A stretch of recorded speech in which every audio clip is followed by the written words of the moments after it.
Добър ден.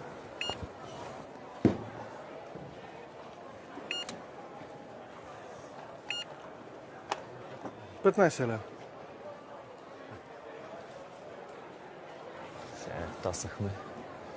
Някакъв проблем ли? Ами то проблеми няма, ама имам само 10 лева.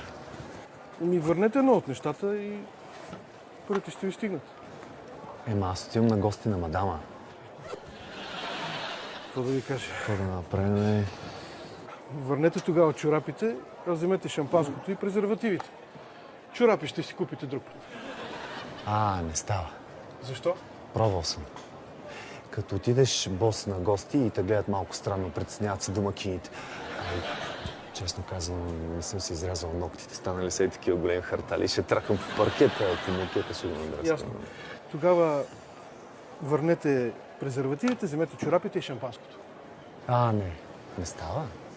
Защо пък да не става? Пробвал съм. Какво сте пробвали? Като отидах без презервативи, вече 6-та година ме съдят за издръжка на детето и... Окей, тогава вземете чорапите и презервативите, върнете шампанското. Не става. Защо да не става? Пробвал съм. Аз като отида без шампанско на гости, на мен презервативи няма да ми трябват. Аз все пак не съм брат Пит. Вие не сте ял пачино. Моля? Нищо. Сега ще ви предложа един нестандартен вариант. Да. Значи, взимате шампанското и чорапите, връщате презервативите. Чорапите са здрави найлонови. Единия може спокойно да го използвате като презерватив. Не става. Как така да не става? Пробвал съм. И това ли сте пробвали? Да, пробвал съм да ви кажа, на мадамите им става лошо от миризмата. Значи, толкова ги кефише, най-вероятно щяха да произвеждат презервативи с аромат на синьо сирене, ама... Добре. Окей. Ще ви предложа още един нестандартен метод. Взимате шампанското, взимате чорапите. В сублимния момент, вместо да слагате чорап, ще го загърнете с станиола от шампанското. Не става. Как така да не става? Пробвал съм.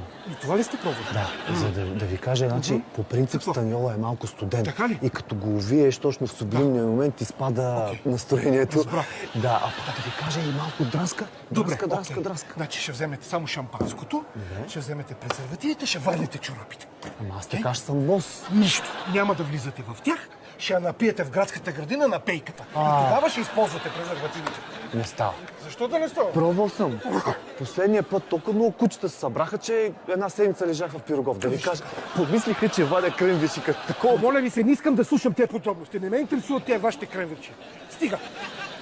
Ще ви дам един последен нестандартен вариант. Какъв? Значи, взимате шампанското, взимате